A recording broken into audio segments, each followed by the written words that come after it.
পৃথিবীর এমন একটা প্রাণী মাকড়সা যার খাবার জোগাড় করার জন্য দুনিয়ার কোথাও দৌড়াইতে হয় না। আমরা দৌড়াই, বাঘে দৌড়ায়, শিয়াল দৌড়ায়, কুত্তা দৌড়ায়, বিড়াল দৌড়ায়, সব মাখলুকরা আল্লাহ দৌড়ায়, কিন্তু একটা প্রাণী মাকড়সা এটা খাবার জোগাড় করার জন্য দৌড়ার লাগে না, এতে জাল পেতে বয়ে থাকে, আর আমার আল্লাহ তার জালের ভিতরে খাবার পাঠায়। সূরাতি ইউসুফ বেদারি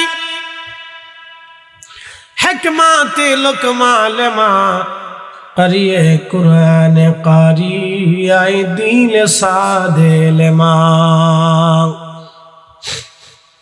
ও বন্ধু, হযরত ইউসুফ সুন্দর ছিল। ইউসুফের সৌন্দর্য দেখে জুলাইখা পাগল ছিল। বান্ধবীরা কয়, হায় হায় জুলাইখা, তুই কি পাগল হলি? আমি পাগল না কি হলাম, তোমরা যদি দেখতে চাও তো দেখো। বান্ধবীদেরকে পরীক্ষা করার জন্য হাতে ছুরি আর কমলা লেবু দিয়ে দিল, তোমরা লেবু কাটো আর আমি পর্দা থেকে ইউসুফকে নিয়ে আসি। হযরত ইউসুফকে পর্দার ওপর থেকে আনার জন্য পর্দা সরানো হলো। পর্দা সরায় আর মহিলারা লেবু কাটে। কাটতে কাটতে হযরত ইউসুফের সৌন্দর্য দেখিয়া মহিলারা লেবু কাটা বাদ দিয়া তারা তাদের হাত কেটে ফেলে দিয়েছিল। তারা বুঝতে পারে নাই তারা হাত কেটে ফেলেছে। হযরত ইউসুফ এত সুন্দর ছিল, একবার জোরে বলা যাবে কি মারহাবা। আল্লাহর নবী বলেন, হযরত ইউসুফ থেকে হযরত আদম আরো বেশি সুন্দর। হযরত ইউসুফ থেকে হযরত আদম আরো বেশি সুন্দর। লাকাদ কানা লাকুম ফি রাসূলিন লাকাদ খালাকনাল ইনসানা ফি আহসানি তাকবীর।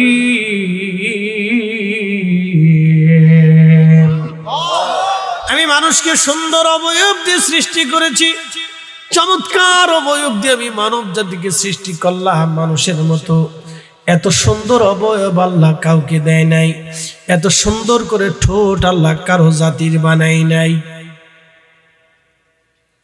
এত সুন্দর করে আল্লাহ চোখ কোন সৃষ্টির বানান নাই, এত সুন্দর করে হাত আল্লাহ কোন সৃষ্টিকে দেন নাই, এত সুন্দর করে পা এবং বডির স্ট্রাকচার আল্লাহ অন্য কোন জাতিকে দেন নাই।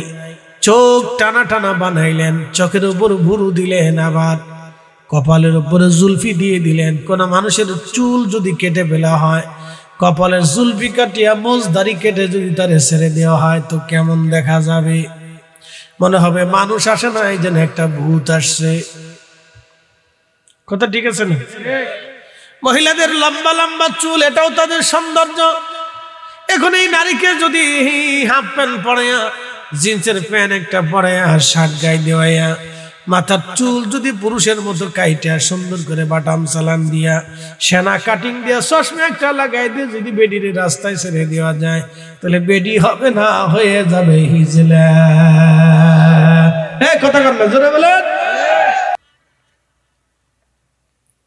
আল্লাহ মানুষকে এতটা সৌন্দর্য দিলেন, সবচেয়ে বেশি সুন্দর আদম সফিউল্লাহ, কিন্তু আমাদের রাসূল ছিলেন তার থেকে অনেক সুন্দর। তার সৌন্দর্যের বর্ণনা হযরত হাসান বিন সাবিত কবিতার ছন্দে দিয়েছিলেন। ইন্নাকা উলিতা মুবাররান মিন কুল্লি আইব কাআন্নাকা ক্বাদ খুলিকতা কামা তাশা। হযরত হাসান বিন সাবিত হাজার হাজার সাহাবীদের মজলিসে মসজিদে নববীর ভিতরে বসে বসে তিনি বলতেন, ইয়া রাসূলুল্লাহ, আপনি দুনিয়াতে এসেছেন, বেলাদাত মুবারক হয়েছে আপনার, পবিত্র জন্ম হয়েছে আপনার। ইন্নাকা উলিতা মুবাররান মিন কুল্লি আইব, আপনার দুনিয়াতে আগমনে কোনো ত্রুটি নাই, আপনার জীবনে কোনো খাতা নাই, কোনো খুঁত নাই, কোনো ভুল নাই। এখন আপনাদেরকে প্রশ্ন করি, জবাব দিবেন। রাসূলের আব্বা আম্মা যদি কাফের হয়, তাহলে আমার রাসূলের জন্মে খুঁত কেন থাকবে না? আর যদি রাসূলের আব্বা আম্মা কাফের হয়েই থাকে, তাহলে ঈমান কি করে থাকবে বলে দিয়ে যান। তাহলে রাসূলের আব্বা আম্মা কি কাফের হওয়ার কারণে নবীজি কি কাফেরের সন্তান? প্রশ্ন আসে। অতএব যারা রাসূলের আব্বা আম্মাকে কাফের বলে সমাজে প্রচার করে বুঝাইতে চায়, ওরাই হলো বর্তমান জামানার মহামারী ফিতনা। কথা বলেন ঠিক কিনা? আমাদের দেশে কিছু বাউল আছে দেখবেন, ওরা গান গায়, তুমি যেমনে নাচাও এমনে নাচি, পুতুলের কি দোষ? সে বুঝাইতে চায় আমার কি দোষ, আমি গুনাহ করলে তোমার হুকুমে করি, আমি নাফরমানি করলে তোমার হুকুমে করি, আমি আকাম করলে তোমার হুকুমে করি, গাছের হুকুম, গাছের পাতা হুকুম ছাড়া নড়ে না, আমি যে চুরি করি তোমার হুকুমে করে থাকি। এই আকীদা মুতাজিলা আকীদা, এই আকীদা মুসলমানের আকীদা হতে পারে না। কি কথা কন না কেন, ঠিক কিনা? রাসূলের আব্বা আম্মাকে যারা কাফের বলে, এই আকীদা ও জাহান্নামী আকীদা, এই আকীদা মুসলমানের হতে পারে না। কথা বলেন ঠিক কিনা? ভালো করে বুঝে যাবেন হাজিরিন। আল্লাহ নবীজির কথা বলছিলাম, হযরতে হাসান বিন সাবিত বলেন, ইয়া রাসূলুল্লাহ, ইয়া হাবিবাল্লাহ, আপনার সৌন্দর্য এত সুন্দর, কাআন্নাকা খুলিকতা কামা তাশা, আপনার এই সুরত সৃষ্টি করার আগে মনে হয় রব্বুল আলামিন আপনার সাথে পরামর্শ করেছিল, আপনি এত সুন্দর। একসাথে ধরে বলবেন কি মারহাবা। নবী এত সুন্দর, সৌন্দর্যের বর্ণনা দিতে যে হাসান বিন সাবিত তিনি কবিতার ছন্দে ছন্দে এইভাবে লিখেছেন। তিনি আর একটা ছন্দ দিয়েছেন, ওয়াদাম্মাল ইলাহু ইসমান নবী বিইসমিহি ইদা ক্বালা ফিল খামসিল মুয়াজ্জিন আশহাদ।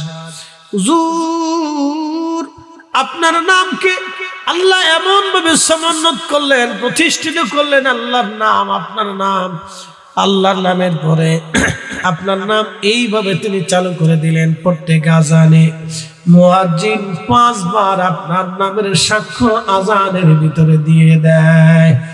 একসাথে যারা বলেন আল্লাহু আকবার। এই জন্য বলছিলাম আজান মাগরিব কিন্তু একসাথে হয় না, পৃথিবীর সব মাগরিব একসাথে হয় না। সূর্য যত যায় মাগরিব তত হতে থাকে। ঢাকাতে যখন মাগরিব হয় নরসিংদী তখন হয় না, নরসিংদীতে যখন হয় কলকাতায় তখন হয় না, কলকাতায় যখন হয় বেঙ্গালুরু তখন হয় না, বেঙ্গালুরু যখন হয় পাকিস্তানে তখন হয় না, পাকিস্তানে যখন হয় আফগানিস্তানে তখন হয় না, আফগানিস্তানে যখন হয় ইরানে তখন হয় না, ইরানে যখন হয় ইরাকে তখন হয় না, ইরাকে যখন হয় সৌদি আরব তখন হয় না। পৃথিবীর সব দেশের মাগরিব একসাথে হয় না, সূর্য যেতে থাকে মাগরিব হতে থাকে। তার অর্থ কি জানেননি? একটা মিনিটও পৃথিবী আজান মুক্ত থাকে না। পৃথিবীতে প্রত্যেক সেকেন্ডে সেকেন্ডে আজান চলে। আল্লাহু আকবার। পৃথিবীতে প্রত্যেক সেকেন্ডে সেকেন্ডে আজান চলে। প্রত্যেক সেকেন্ডে সেকেন্ডে যদি আজান হয় তাহলে আপনি বুঝেন প্রত্যেক সেকেন্ডে আল্লাহ নামের সাক্ষ্য হয়। শুধু আল্লাহ নামের সাক্ষ্য হয় না, ওই আল্লাহ নামের সাক্ষ্যের পরে আমার নবীর নামের সাক্ষ্য হয়। এই কথা কেন না, জোরে বলেন। তাহলে এইখানে নবীজির নাম আল্লাহ চালু করছে। কে করছে? জোরে বলেন। তাহলে নারে তাকবীর আল্লাহু আকবার, নারে রিসালাত ইয়া রাসূলুল্লাহ বললে আমাদের কোনো অপরাধ নাই। কি কথা কন না কেন, ঠিক কিনা? নবীর নাম আমরা চালাইলাম না, আল্লাহ চালাইলো। নরসিংদীবাসী খুব মনোযোগ দিবেন, আলোচনার মূলের দিকে নিয়ে চলে যায়। আহা, কত সুন্দর করে নবীর নামের সমুন্নত করলেন আল্লাহ। তার হাবিবের ইজ্জতকে এত ভাবে বুলন্দ করলেন। প্রত্যেক আজানে আজানে আমার আল্লাহ নামের পরে নবীর নামের সাক্ষ্য দেওয়া লাগে। মুয়াজ্জিন ঘনা ঘটা করে প্রকাশ্যে উচ্চ আওয়াজে আল্লাহ নামের পরে আমার নবীর নাম আল্লাহ নিজে চালু করে দিছে। কথা বলেন ঠিক কিনা?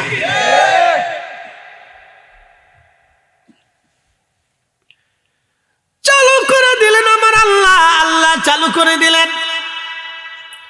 এরপরে হাসান বিন সাবিত বলতেছি, ইয়া রাসূলুল্লাহ, আশাক্কা লাহু লিউদিল্লাহু ফাজুল আরশি মাহমুদুন ওয়া হাদা মুহাম্মদ সাল্লাল্লাহু আলাইহি ওয়াসাল্লাম। হুজুর, আল্লাহ আরশে আল্লাহর মালিক, আল্লাহর একটা সিফাতি নাম আছে মাহমুদ। নবীজি, আল্লাহর একটা সিফাতি নাম আছে মাহমুদ। এই মাহমুদ শব্দ থেকে আপনি নবীর নাম আল্লাহ রাখছে মুহাম্মদ। মাহমুদ থেকে মুহাম্মদ, মুহাম্মদ থেকে বাক্কা থেকে মক্কা, মাহমুদ থেকে মুহাম্মদ, মুহাম্মদ থেকে বাক্কা থেকে মক্কা, মক্কা আগে নাম ছিল বাক্কা, এখন নাম হলো মক্কা। মাহমুদ আল্লাহর সিফতি নাম। এই মাহমুদ নাম থেকে আল্লাহ নবীর নাম রাখছে মুহাম্মদ। আল্লাহু আকবার। নারা হয় না, আরো জোরে বলেন আল্লাহু আকবার। মাহমুদ আল্লাহর নাম। মাহমুদ কার নাম? জোরে বলেন, আরো জোরে। আল্লাহর সিফতি নাম মাহমুদ। ওয়াশাক্কা লাহু লিউদিল্লাহু ফাযুল আরশি মাহমুদ। আরশের অধিপতির সিফাতি নাম হলো মাহমুদ। ওয়াহাদা মুহাম্মদ, সেই নাম থেকে আল্লাহ নিজে আপনার নাম রাখছে মুহাম্মদ। আল্লাহ আপনার নাম আল্লাহর নামের সাথে মিলাইয়া আপনার নামের মহব্বতনের বরকতান আল্লাহ আপনার নবী, আপনি নবীর নাম আল্লাহ নিজে রাখছে মুহাম্মদ। এই জন্য ছেলেদের নাম জন্টু, পন্টু, মিন্টু, পিন্টু, কিন্টু, কন্টু, এই আবি যাবি এইগুলো রাখবেন না। ছেলে মেয়েদের নাম নবীদের নামে, অলিদের নামে, সাহাবীদের নামে এইভাবে যদি রাখতে পারেন তাহলে নামেরও বরকত আছে। কথা কথা ঠিক কিনা? আমার নবীর নাম আল্লাহ রাখছেন, আল্লাহর নাম থেকে মুহাম্মদ। মক্কার আগে নাম ছিল বাক্কা। ইন্না আউওয়ালা বাইতিন উদিআ লিন-নাসি লাল্লাযী বিবাক্কাতাম মুবারাকান হুদাল লিল আলামিন। মক্কার নাম ছিল বাক্কা, আমার নবীর নাম মুহাম্মদ। মুহাম্মাদের নামের বরকতে বাক্কার নাম হয়ে গেল মক্কা। আসতে হয়ে গেল না, হুজুরে বলেন মারহাবা। বাক্কা হলো মক্কা, বাক্কা হয়ে গেল মক্কা। নবীর নামের বরকতান মক্কা হয়ে গেল। এই জন্য আল্লাহ বললেন লা উকসিমু বিহাদাল বালাদি ওয়া আনতা হিল্লুম বিহাদাল বালাদ। নবীজি এই শহরের কসম আমি করলাম। কারণ হুকা দিলেন ছোট্ট করে, আবু বকর লম্বা করে ডাক দিলেন না, সাথে সাথে দরজা খুলে গেল। খুলে যাওয়ার সঙ্গে সঙ্গে হযরত নবীজি বলেন, আবু বকর রে তুমি কি ঘুমাও নাই? বলে ইয়া রাসূলুল্লাহ যখন বলেছিলেন হিজরত করা লাগতে পারে নবীজি, তখন থেকে আপনার অপেক্ষায় রাত্রিবেলা দাঁড়িয়ে আছি। হুজুর বিছনায় পিঠ লাগাই নাই, বিবি থেকে জুদা হয়েছি, বাচ্চা কাচ্চা সন্তান আর সংসার থেকে আলাদা হয়েছি।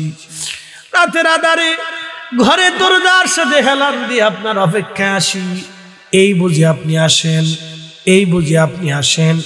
জানেন তো অপেক্ষার প্রহর মৃত্যুর চাইতেও কঠিন। অপেক্ষার সময়টা সহজে যায় না, অপেক্ষার সময়টা সহজে যায় না, এটা মৃত্যুর চাইতে কঠিন মনে হয়। হযরত আবু বকর দিনের পর দিন, রাতের পর রাত, মাসের পর মাস আমার নবীর জন্য রাত্রিবেলা দাঁড়িয়ে আছে। এই প্রেমটা কত কঠিন ছিল দেখেন তো। হযরত আবু বকর নামাজের জন্য দাঁড়ায় নাই, রোজার জন্য দাঁড়ায় নাই, হজের জন্য দাঁড়ায় নাই, যাকাতের জন্য দাঁড়ায় নাই। উনি পুরা ইসলাম ও ইমানের জন্য দাঁড়িয়ে আছে। তিনি রাহমাতুল লিল আলামিন। কথা বলেন ঠিক কিনা? প্রিয় নবীকে নিয়ে আবু বকর রওনা দিলেন। জাবলে আবু বকর থেকে হেঁটে হেঁটে হেঁটে হেঁটে ইব্রাহিম খলিল রোডের ওইখান দিয়ে আগাইয়া চলে গেলেন জাবালে সাবিরে। সাবিরে কোনো গুহা নাই, জাবালে সৌরের পাশেই পাহাড়ের নাম জাবালে সাবির। গভীর রাত্রিবেলা জাবালে সাবিরের চূড়াতে যখন উঠলেন, জাবালে সাবির বলল, ইয়া রাসূলুল্লাহ, নবী গো আপনি আমার কাছে আসছেন আশ্রয় নেওয়ার জন্য। হুজুর আমার ভিতরে কোনো গুহা নাই, আপনি এখানে যদি থাকেন কালকে দিনের বেলায় কাফেররা আপনাকে পেয়ে মারতে আসবে, আমার উপরে আপনার রক্ত ঝরবে। হুজুর আমি জাবালে সাবির কিয়ামতের ময়দানে আল্লাহর কাছে কি জবাব দিব? এ নরসিংদীবাসী, আমাদের হৃদয় তো পাথরের চাইতে শক্ত হয়ে গেল, পাহাড়ের চাইতে বড় শক্ত হয়ে গেল আমাদের হৃদয়। রসুল প্রেমের হৃদয়ে কাঁদে না আমাদের, রসুলের মোহাব্বত আমাদের অন্তরে আসে না, নবীর আদর্শ আমরা নিতে চাই না, নবীর সুন্নতের রঙে জীবন রাঙ্গাইতে মন চায় না। ভাই আমার খুব মনোযোগ দিবেন। জাবালে সামিরি কথা বলার পরে হুজুর সৌরের ভিতরে গুহা আছে, আপনি এখানে চলে যান। জাবালে সৌরের দিকে আগাইলেন, পাহাড় নবীকে সালাম দিল, আসসালাতু ওয়াসসালামু আলাইকা ইয়া রাসূলুল্লাহ। জাবালে সৌরের ভিতরে চলে গেলেন। যাওয়ার পর আবু বকর দেখলেন ছোট ছোট গর্ত দেখা যায়। ভাবলেন পাহাড়ি সাপ এসে নবীকে কষ্ট দিতে পারে। গায়ের চাদরখানা ছিঁড়ে ছিঁড়ে ছিঁড়ে ছিঁড়ে টুকরা টুকরা করে গর্তের মুখগুলি বন্ধ করে দিলেন। সব মুখ বন্ধ করতে পারলেন, কিন্তু একটা মুখ আর বন্ধ করতে পারেন নাই। কষ্ট দিবে নবীকে এই চিন্তা করে আবু বকর তার পায়ের গোড়ালি দিয়ে গর্তের মধ্যে চেপে ধরে রাখলেন। সাপ সাপ গর্ত থেকে বের হওয়ার চেষ্টা করে সব চেষ্টা যখন ব্যর্থ হয়ে গেল, তখন এইখানে আসার পরে দেখলো নরম পাওয়া যায়। ওই নরমের ভিতরেই সাপে কামড় মারতে লাগলো। আল্লাহর নবী বলেন, আবু বকর আমার ঘুম আসতেছে তন্দ্রা, আমি একটু বিশ্রাম করতে চাই। আবু বকর বলল, হুজুর বালিশ কাঁথা নাই, আপনি আমার উরুর উপরে মাথা রেখে ঘুমায় পড়েন। তিনি সাহাবী, তিনি সাথী, তিনি আবু বকর, তিনি সাথী, তিনি সাহাবী আবু বকর। শিয়া যারা বড় বড় কঠিন কঠিন শিয়া ইরাকে আছে, ইরানে আছে, আরবে পৃথিবীর বিভিন্ন দেশে বড় বড় মারাত্মক শিয়া আছে। এই শিয়ারা হযরত আলীর মোহাব্বত দেখাইতে যাইয়া হযরত আবু বকরকে গালি দেয়, ওমরকে গালি দেয়, হযরত উসমানকে গালি দেয়, আম্মা জান আয়েশাকে গালি দেয়। এই শিয়াদের আকীদা হলো মারাত্মক ভয়ঙ্কর। হযরত খুলাফায়ে রাশিদকে যারা গালি দেয়, আমরা তাদেরকে মুসলমানই মনে করি না। কথা বলেন ঠিক কিনা?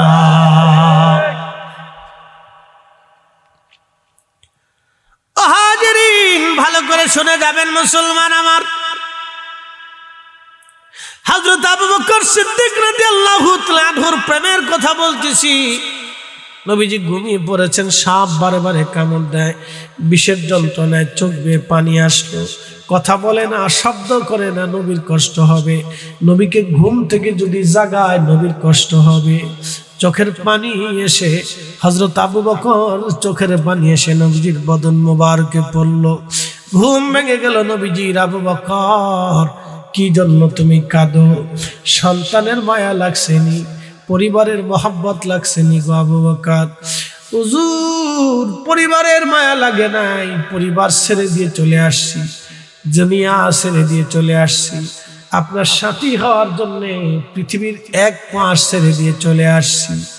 হুজুর সন্তানের মোহে কাঁদি না, সাপে কামড় দিয়েছে, বিষের যন্ত্রণায় কাঁদি।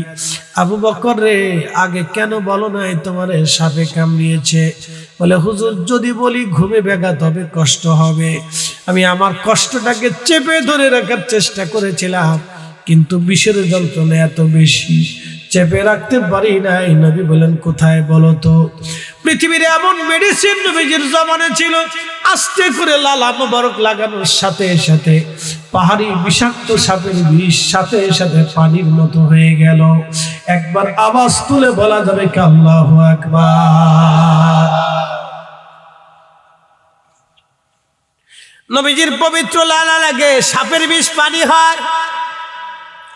আর আপনার লালা যদি সকালবেলা বাসি লালা, আপনার শরীরের কোথাও যদি চুলকানি হয়, মলম দিয়ে যায় আজকে, একবারে বিনা টাকার মলম, টাকা লাগবে না, গ্যাকোজিমা ওষুধ বলে দিয়ে যায়। যদি আপনার শরীরের কোথাও যদি চুলকানি হয়, ওষুধে যদি না সারে, তাহলে বাসি লালা সকালবেলা ঘুম থেকে উঠেছেন, তখন আপনি থুতু ফেলেন নাই, মুখের মধ্যে যেই লালা জমি আছে, ওই লালাখানা নিয়ে যদি ওই ক্ষত স্থানের মধ্যে লাগিয়ে দিতে পারেন, দুনিয়ার কোনো ওষুধ লাগানো লাগবে না। আপনার বাসি লালা এত পরিমাণে বিষ, ওই লালাতে আপনার ঘাস শুকায় যাবে। পবিত্র লালা মোবারক লাগার সাথে সাথে রোগ ভালো হয়ে গেল, সাপের বিষ একবারে পানি হয়ে গেল। একসাথে জোরে বলেন না মারহাবা। হযরত আবু বকর রাদিয়াল্লাহু আনহু গুহার ভিতরে, নবীজি কাফেররা কাছাকাছি চলে আসছে।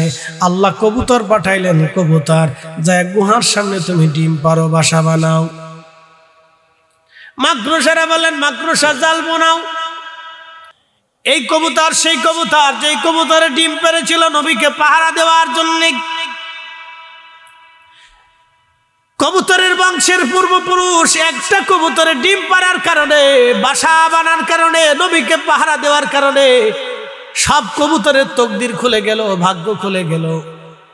তারাও সম্মানিত হয়ে গেল এক কবুতরের জন্য। ভালো করে বুঝে যান, সেই কবুতর এখনো হারামে আছে, কিয়ামত পর্যন্ত থাকবে। হারামে দুইটা প্রাণী থাকবে, একটা কবুতর আর একটা আবাবিল পাখি। কিয়ামত পর্যন্ত এরা থাকবে। এরা হারামের চারপাশে আসা যাওয়া করবে, ঘোরাফেরা করবে। এদের বংশ কখনো ধ্বংস হবে না। আসতে হয়ে গেল না? জোরে বলেন। কবুতরের নবীকে পাহারা দিয়েছিল আর আবাবিল কাবা শরীফকে পাহারা দিয়েছিল। দুই পাখির জীবন বুলন্দ হয়ে গেল, তাদের বংশধরদের জীবন বুলন্দ হয়ে গেল। মুসলমান খুব মনোযোগ দিয়ে কথা শুনবেন। কাফেররা গুহার কাছে চলে আসছে। আবু বকর ভয় পেলেন, ইয়া রাসূলুল্লাহ ওরা তো চলে আসছে। নবী বললেন ভয় পেও না, এখানে তুমি আর আমি নাই, আমাদের সাথে আর একজন আছে, তিনি আল্লাহ। আল্লাহ চিৎকার মেরে বলেন কে? না না, আরো জোরে বলেন কে? আল্লাহু আকবার ওয়ালিল্লাহিল হামদু। বিসমিল্লাহির রাহমানির রাহিম।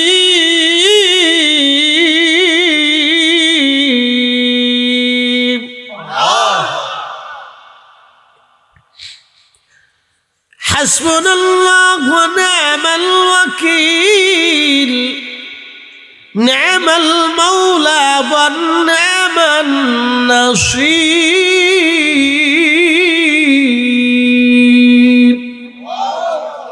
যে আল্লাহর উপরে ভরসা করে আল্লাহ তার জন্য যথেষ্ট হয়ে যায়। কি কথা বলেন, ঠিক না বেঠে? লম্বা বাড়াবো না, খুব মনোযোগ দেন। নবীজি খান থেকে বের হলেন। কাফেররা ঘোষণা দিল, নবীকে যদি খুঁজে বের করতে পারো 100 উট দেব, তাগড়া তাগড়া উট। হযরত সুরাকা বের হয়ে গেলেন। তিনি চিন্তা করলেন আমার তো আর চোখ ফাঁকি দিতে পারবে না। তিনি বের হয়ে যাওয়ার পরে তিনার নাকের ভিতরে ঘিরান আসলো। মানুষ চলে যাচ্ছে আরব সাগরের পাশ দিয়ে। সুরাকাও ঘোড়া দাবড়াই দিল। তার ঘোড়াটাও ছিল খুব মারাত্মক ঘোড়া। আরব বেদুইন খুবই হিংস্র ঘোড়া ছিল, তাহার ঘোড়াটাও দাবড়ালো। দ্রুত গতিতে ঘোড়া যায়। নবীজি এবং আবু বকর আর একজন রাখালকে নিয়ে নবীজি রওনা দিয়েছিলেন। পথ দেখিয়ে নিয়ে যাচ্ছিল রাখাল। আল্লাহর নবী এবং আবু বকর তিনজন মাত্র ব্যক্তি যায়। সুরাকা অস্ত্র শস্ত্রে সজ্জিত হয়ে পিছন থেকে ডাক দিছে, মুহাম্মদ দাঁড়াও, সবার চোখ ফাঁকি দিলে আমার চোখ ফাঁকি দিতে পারবে না। আল্লাহর নবী সাথে সাথে বদদুয়া করলেন। সুরাকা দ্রুত গতিতে ঘোড়া দাপড়াচ্ছে নবীজিকে ধরার জন্য। ঠিক এমন সময় আল্লাহ পাক বললেন, মাটি রে, সুরাকার ঘোড়া তুমি তোমার মধ্যে টেনে নাও। সাথে সাথে সুরাকার ঘোড়ার 4টা পা একেবারে মাটির মধ্যে দেবে গেল। একবার জোরে বলা যাবে কি আল্লাহু আকবার? বলেন তো রক্ষা করার মালিক কে? আল্লাহ। জোরে বলেন কে? আমাদেরকে রক্ষা করে কে? আমাদের রিজিক দেয় কে? আমাদের অভাব মোচন করে কে? আমাদের রোগের সেবা দেয় কে?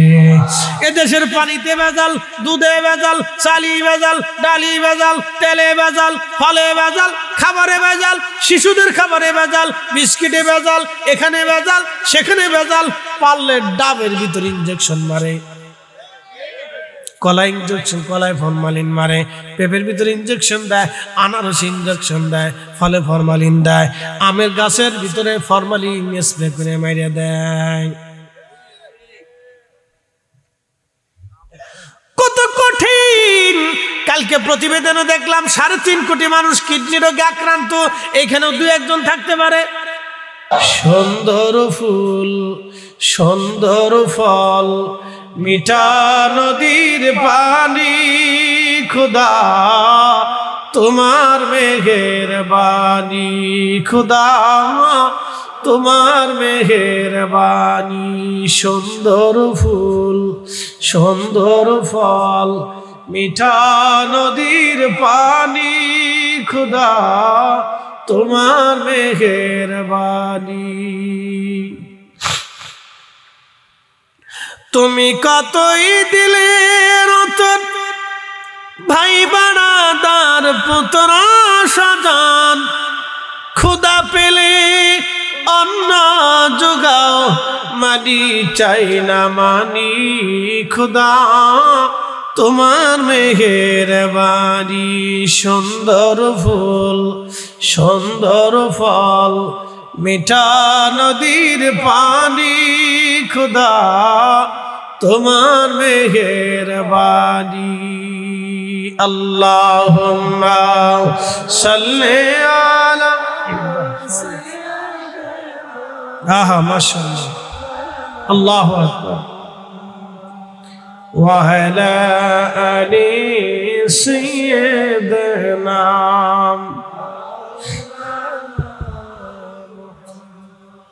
বন্ধুগণ খুব মনোযোগ দিয়ে শুনবেন।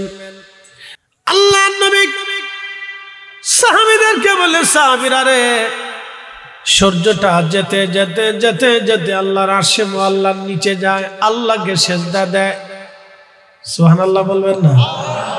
সূর্য সেজদা দেয় কাকে? আল্লাহকে। আল্লাহকে সেজদা দেয়। সাহাবীরা রে, সূর্যটা আল্লাহকে সেজদা দিতে থাকে। সেজদা দিয়ে সূর্য বলে, রাব্বি অনুমতি যদি দেন আবার পৃথিবীর মানুষের জন্য আলো নিয়ে যাব, আর অনুমতি যদি না দেন, ও রব আপনার কুদরতি কদমে সেজদায় পড়ে আপনার তাসবিহ পড়তে থাকবো। একসাথে জোরে বলে আল্লাহু আকবার। তাহলে সূর্যের আলো ফিরায় কে? আল্লাহ। আমাদেরকে আলো দেয় কে? অন্ধকার দেয় কে? তুলিজুল লাইলা ফিন নাহারি ওয়া তুলিজুন নাহারা ফিল লাইল।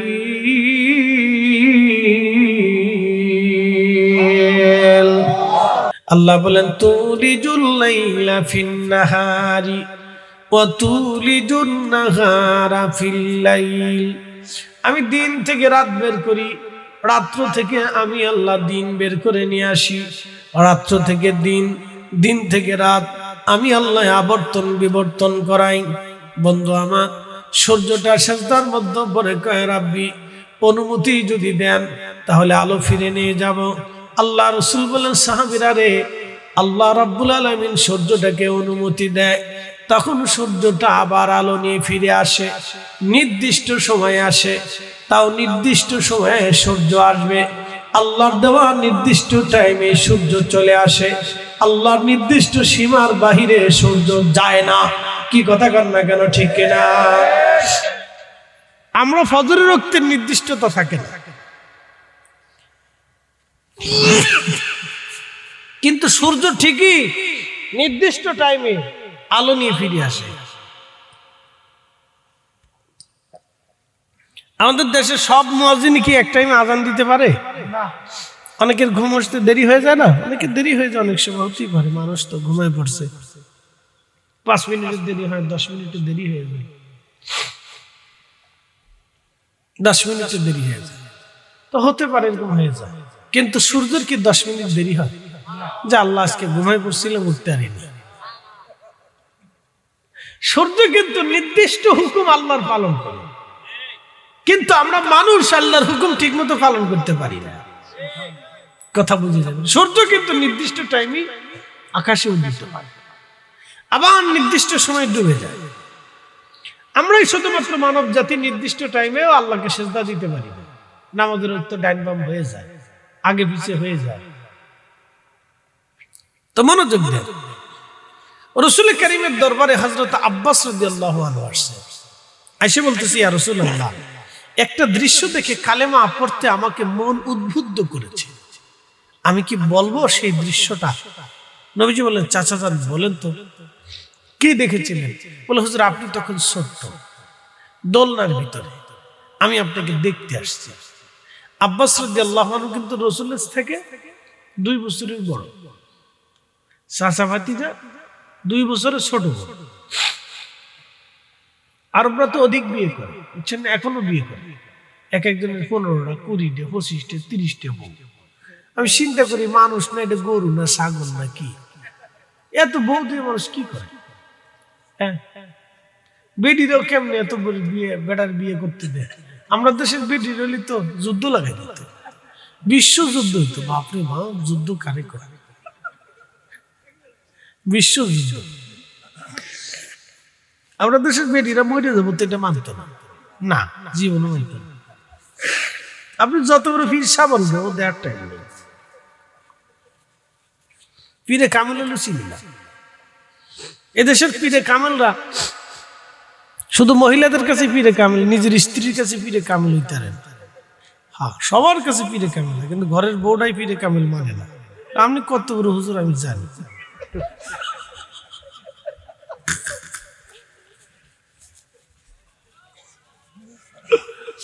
বেডি মারাত্মক, বেডি বাংলাদেশের বেডি। এই বেডির পালায় যারা পড়ছে তাকে দিন শেষ, ভয়াবহ বেডি, মারাত্মক। আরবের বেডিরা কেনলে আমাদের বেডিকের পাল্লায় পড়লো না, ফুললে একবার বাটাম চালান সোজা করে দিত, বিয়ে করাই দাঁড়ায়। আরবের বেটারা ভাগ্য ভালো যে ওদের দেশের বেটির পাল্লায় পড়ছে। কেমনে 15টা বিয়ে করে, আমার মাথায় কাজ করে না। এটা কেমনে কি? এটা মানুষ না জিন, আল্লাহ জানে। তো যাই হোক, খুব মনোযোগ দেন। তো তখনকার দিনে তো অধিক বিবাহের প্রচলন এখনো আরবে আছে, ওই প্রচলনটা তারা ধরে রাখছে, এটা ছাড়ে নাই। তারা তাদের সংস্কৃতি ধরে রাখছে। আমি মালদ্বীপে গেছি, দেখি বড় বড় চুল, এ কতটির চুল ঘাড় পর্যন্ত, কতটির চুল পিঠ পর্যন্ত, কোনটার চুল একবারে মাজা পর্যন্ত নামছে। বেড়া মাসে চুল রাখছে, তো মোটরসাইকেল চালায় যায় আর চুল খালি পিছনে উড়ে। আমি কই, কি বেড়া না ইজলে? তো ছেলেরা হাসে, হুজুর না এটা বেড়াই। তো অত বড় চুল কে? হুজুর ওরা ওদের সংস্কৃতি ধরে রাখছে। ওরা আগে মাছ মারছে, ওদের পূর্বপুরুষরা জেলে ছিল, ওরা চুল কাটতে টাইম পাইতো না, সাগরে মাছ মারতে যাইতো, ওরকম বড় বড় চুল রাখতো ওরা। তো এখনো সেইভাবে চুল ধরে রাখছে ওরা, ওরা চুল ধরে রাখছে, এখনো এরকম চুল রাখে। বড় বড় ব্যাংকার, ব্যাংকের অফিসার কিন্তু চুল রাখে, এত বড় বড় চুল, অল টাইম ইংরেজি বলতে পারে। ওদের একবার শিশু থেকে, মানে ছোট থেকে একবার বৃদ্ধ পর্যন্ত সবাই ইংরেজি বলতে পারে। বা আমরা যেমন বাংলা বলতে পারি, ওরকম ইংরেজি বলতে পারি, ওদের দ্বিতীয় ভাষা ইংরেজি। আমরা বাঙালিরাই বহু সাবজেক্ট করিয়ে তাল গোল পাকাইছি। ক্লাস 1-এ পরে একটা বাচ্চার 10টা বই, বাপরে বাপ, বই টানতে না পারে, বেড়া টানতে না পারে, বেডি ভেজে দিচ্ছে। মা বই টানতে টানতে অস্থির হয়েছে, বুঝতে পারছে? বই পড়তে পড়তে পোলাপানটা পাগল বানায় ফেলছে একবার, কিন্তু শেষ পর্যন্ত আর টিকে না। সে ইন্টারমিডিয়েট পাস করার পরে বিদেশ চলে যায়, চাকরি নেই দেশে। কি কথা খারাপ গেছে ভাই? বিদেশ চলে যায়, চাকরি নেই। চাকরি কোত্থেকে আসবে? চাকরি কি ঘোড়ার ডিম নাকি, মুরগির ডিম নাকি, যেটা পানলে আসে যায়? কোত্থেকে চাকরি আসবে? এত দুর্নীতি হলে চাকরি থাকে ভাই? সার্ভিস দেখালে চুরি চাপটা, এত হইলে চলে। রাস্তার ইট পর্যন্ত ক্ষয় নিয়ে চলে, বাপরে বাপ। বাথরুমের নাট বল্টু চুরি করে নিয়ে যায়, মসজিদের জুতাও থাকে না, সুযোগ পাইলেই চলে নিয়ে যাবে। কি দেশে বাস করিস ভাই? মাঝে মধ্যে চিন্তা করি, আল্লাহ, খুব প্রচুর পরিমাণ। পোস্তগোলা থেকে গাড়ি চালে আসতেছে, পিছন থেকে তো আমার গাড়ির বল্টু খুলে নিয়ে চলে গেছে। দেখতে দেখতে বল্টু খুলে নিয়ে চলে গেল, গান ধরতে। কেউ ধরতেও আসলো কেন? ধরতে গেলে বিলেট মিলেট মারবে না, শেষে দরকারটা সবার সামনে দিয়ে চুরি করে নিয়ে চলে গেছে। একবারে নবাব সিরাজউদ্দৌলা বাপ রে বাপ, কি দেশে বাস করি চিন্তা করে। হাই হাই, প্রিয় উপস্থিতি, খুব মনোযোগ দিবেন। হযরত আব্বাস রাদিয়াল্লাহু তাআলা আনহু বললেন, হুজুর বলবো? হ্যাঁ বলেন। এত সাবধান হতে হবে, বুঝে শুনে দিন কবুল করতে হবে। সবার থেকে দিন নেওয়া যাবে না। অনেকে বলবে অত বড় হুজুর মদিনার থেকে পড়ে আসছে, ওনার থেকে দিন নেন। ওনার থেকে আমি কি দিন নিতে যাব? বলে উনি কত বড় হুজুর যে ইমাম আবু হানিফার থেকে বড় হুজুর হয়েছে? কথা বুঝেন নাই মনে? আপনি আমার থেকে কি দিন নিবেন? আমি কত বড় হুজুর? আমি কি ইমাম সুয়ুতির থেকে বড় হুজুর? তো ওনারা যেইভাবে দিন শিখেছে আমরা সেইভাবে দিন নিতে হবে। হানাফি, শাফি, মালিক, হাম্বলি এর বাহিরে আমরা কোনো মাসালা নেব না। এই কি কথা বলেন না জোরে বলেন? হানাফি, শাফি, মালিক, হাম্বলি এর বাহিরে কোনো মাসালা নেব না। আশারি, মাতুরিদি এর বাহিরে কোনো আকীদা নেব না। কথা হিসাব শেষ। কাদেরিয়া, চিশতিয়া, নকশবন্দিয়া, মুজাদ্দিদিয়া এর বাহিরেও আমরা তরিকা নেব না। হিসাব কিন্তু সহজ, একবারে রাস্তা সহজ বাতলে দিচ্ছি আপনাদেরকে, জটিল করার কিছু নাই। a square plus b square, এখন আপনি যদি নিজের ইচ্ছা মতো বানায় উল্টা আরেকটা ঢুকাই দেন তো কিন্তু অঙ্ক মিলবে না,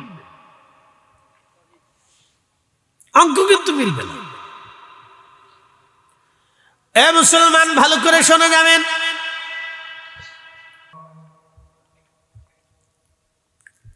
বুঝেছেন তো?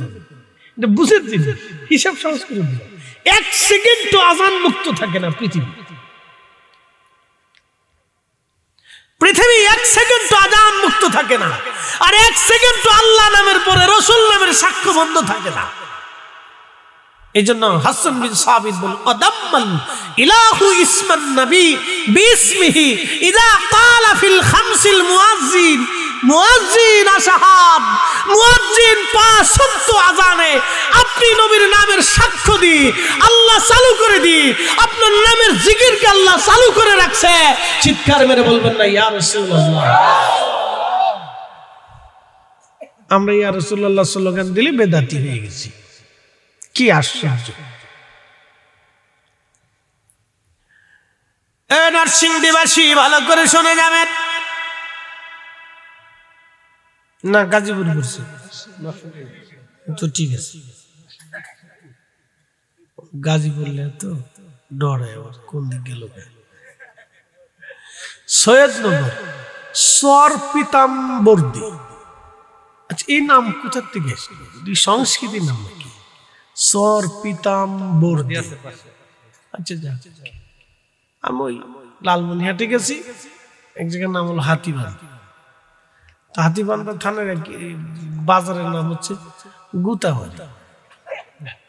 তাহলে আপনারা কি গুতা মারে? না, গুতা মারে, বাজারের নাম গুতামারি। তো চিন্তা করেন যে কি গুতা মারে। বাংলাদেশের নামের কোন স্টেশন নেই, যে যেমনি পড়ছে এমনি রাখছে। নামের নাম রাখছে শয়তান খালি, শয়তান খালি। ওই সর্বত্র শুনে এক জায়গার নাম, নদী চরের কাছে নাম লিখছে শয়তান খালি ঘাট, শয়তান খালি। শয়তান বাদ দিছে না, কই নাম রেখে দিলাম যা। শয়তানের চিন্তা করে বাপ রে বাপ, আমার নামটা রেখে দিছে ওরা যা। পিএস খালি, মধুখালি, বুয়ালমারি, ভাঙ্গা, জীবনে জোড়া লাগছে না। আমাদের ফরিদপুরে এক জায়গার নাম হচ্ছে সালতা, তো একটা গ্রামের নাম হচ্ছে গুরাদা, আর এক গ্রামের নাম হচ্ছে 10,000। ওই যে কয়েকদিন একটু পরে আগায় গেলি তো আবার 2,500 আছে, বুঝছেন না? 2,500 কি দাম নেই বাপরে বাপ। তো 2,500, ওটার নাম হলো 10,000। তো 10,000 একদিনের বউ গুরাদার থেকে বউ পালাই গেছে 10,000, বুঝতে পারছি। তো এখন এই বেটায় মামলা দিতে যায়, সাল লেখেন গুরাদার থেকে বউ পালাইছে 10,000। তো দারোগা আমি চাই দিচ্ছি, তো কিরে কেমনে কইস? হাসা কোষ না মিচে কোষ? স্যার বউ তো আমার ডাকেছে, আপনি লেখেন ঘোরাধা থেকে বউ পালাইছে 10,000। তো দারোগা আবার চেয়ে নিছে, কষ কি বুঝে কষ না বুঝে কষ, স্যার বুঝেই কষ দিয়েছে, আপনি লেখেন ঘোড়াদা থেকে বউ পলাইছে 10,000। হ্যাঁ, 1 গ্রাম থেকে 10,000 বউ চলে গেল গা, কেউ দেখে নাই। স্যার গ্রামের নাম 10,000, তা তো কবি যে গ্রামের নাম 10,000। বুঝতে পারছেন? এই কত কোয়ালিটির নাম যে দুনিয়াতে আছে, ইয়া মাহমুদ।